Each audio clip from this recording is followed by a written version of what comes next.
안녕하세요. 양신TV 양신 나항식수지사입니다. 오늘 저희가 이야기할 내용은 병원에 와서, 동물병원에 와서 상담을 받고 관리를 받고 치료를 받는 아이들은 어떤 문제를 도대체 많이 갖고 있는지 대한 얘기. 실질적으로 저희 이제 그레이스 동물병원도 있지만 그레이스 동물병원 안에 고양이 마음병원이라고 있어요. 일단은 고양이 마음과 관련된 마음에 대한 것들을 컨설팅 해드리고 뭐 치료가 필요한 경우는 어떤 뭐 약물적인 치료, 약물적인 처방을 하기 위해서 병원 안에 어떻게 보면 새로운 뭐 클리닉이 있는 개념이라고 생각하시면 좋을 것 같아요. 어떤 부분들 때문에 고양이 마음병원에 내원하시는지 오늘 한번 이야기해 보겠습니다.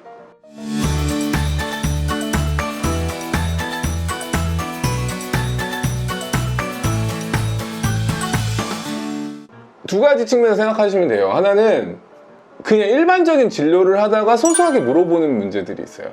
그런 것 중에 하나가 바로 스크래칭 문제. 스크래칭 문제 갖고만 상담을 받으러 오지는 않으세요. 그러니까 스크래칭 문제라는 거는 어떻게 보면 고양이가 스크래처가 아닌 가구나 뭐 소파, 아니면은 이태리 장인이 한 땀 한 땀 정성 들여서 만든 이태리 소파, 가죽 소파 이런 거 긁어놓으면 그쵸. 고양이를 아무리 사랑하지만 화가 나는 건 사람이 어쩔 수 없잖아요. 화가 나죠. 하지만 고양이 사랑해요. 화가 나요. 스크래칭은 고양이한테 본능적인 행동이고 자연스러운 행동이지만 올바르지 않은 곳에다가 스크래칭을 했을 때가 이제 문제가 되는 경우죠. 고양이가 스크래칭을 하는 거는 마킹을 위한 거고, 기지개를 자고 나서 하는 위한 거고, 기분 전환하는 경우가 있고요. 그 다음에 겉발톱을 깎기 위해서 하는 경우가 보통 크게 4가지가 있다고 말씀드렸죠. 근데 그 중에 가장 큰 거는 이제 마킹 행위죠. 마킹이기 때문에 자기의 흔적을 남기는 거. 근데 흔적을 남기려면 마킹은 어떻게 해야 돼요? 크고 넓게 긁어야 되잖아요. 그게 없는 거죠. 그래서 수직 스크래처가 없는 집들이 보통 소파나 게이밍 의자, 화장대 의자, 뭐 식탁 의자 이런 것들이 아작이 날 가능성이 매우 높다. 이게 어떻게 보면은 병원에 와서 간단하게 질문을 하시고 상담받는 내용 중에 하나입니다. 간혹 이런 경우 있어요. 막 다른 진료 상담을 접종을 하거나 막 이런 얘기를 하고 있는데 갑자기 조용히 핸드폰을 이렇게 내밀면서 동영상 하나 보여주십니다. 그러면 이거 뭐죠? 그러면 고양이가 갑자기 뭐 실수를 한다. 어떤 실수죠? 그러면 바로 대소변 실수. 대소변 실수가 너무 심한 경우에는 이 문제로만 상담을 받으러 오시는 경우가 있어요. 하지만 좀 가벼운 실수 같은 경우에는 그냥 다른 진료를 하면서 간단하게 상담을 받으시는 경우도 있습니다. 보통 화장실 실수, 예를 들어서 이불에 실수를 한다던가 아니면은 올바르지 않은 장소에다가 대소변 실수를 한다던가 이런 것들은 환경적인 정리, 그 다음에 화장실에 대한 뭐 재질에 대한 변화, 아니면 담요 과정의 경우에 관계 문제 이런 것들을 좀 해소하면은 자연스럽게 좋아지는 경우도 많아요. 그러니까 화장실 환경에 대한 정리만 되더라도 상담이 빨리 끝날 수도 있다는 거죠. 근데 물론 이게 너무 심한 애들은 아예 따로 상담을 받기는 하셔야 돼요. 화장실에 오래 있고 뭐 화장실에서 혈뇨가 보여 이런 거는 건강상의 문제를 먼저 체크해야 되기 때문에 건강검진하고 그 다음에 방광염이 있는지 없는지를 먼저 파악을 한 다음에 그 다음에 상담을 같이 해드리는 경우가 되게 많아요. 일단 담요 과정에서 싸우는 상황, 이런 경우는 환경적인 상황, 제가 갈 수가 없어요. 뭐 고양이를 부탁해처럼 방문 진료를 하지는 않기 때문에 물론 정말로 왔다 갔다 큰 돈을 주시도록 할 생각이 있습니다. 자본주의 거대 고양이라서 가야죠. 그런 경우에는 보통 상황을 촬영을 해서 오시는 거를 추천해 드리고, 두 번째로는 환경적인 거, 뭐 물그릇 개수, 밥그릇 개수, 위치, 캣타워 위치, 그 다음에 스크래처 위치, 환경적인 것들을 셀프캠으로 다 찍어서 오시라고 설명을 드려요. 그래야지만 제가 방문하지 않더라도 그 영상을 보고 이게 어떤 상황에서 다툼이 일어나는지, 그 다음에 어떤 환경인지, 어떤 분쟁이 생길 수 있는 위치들이 어떻게 잘못되어 있는 건 아닌지 라는 것들을 가지고 상담을 드릴 수도 있거든요.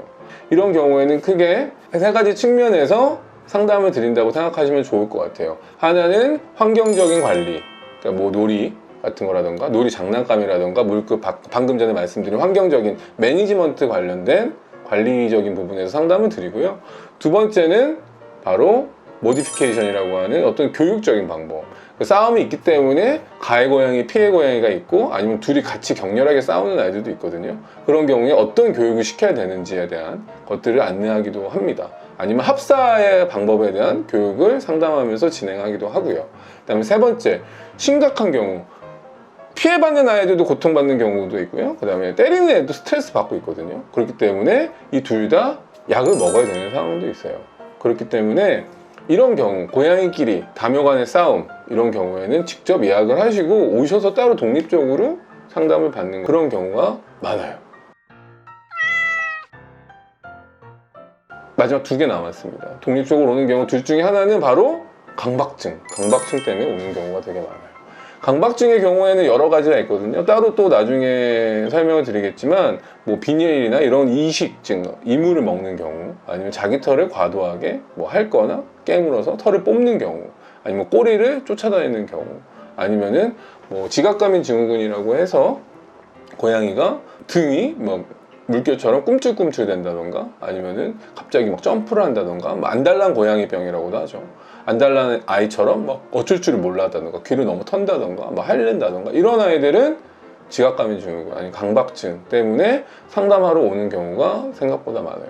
강박증은 되게 시간도 오래 걸리고 보통 상담 후에 평생 약을 먹어야 되는 경우도 되게 많아요. 대부분 이런 경우에는 혼자 살면서, 혼자 거주하시면서 싱글묘를 키우는 경우가 조금 많은 것도 사실입니다.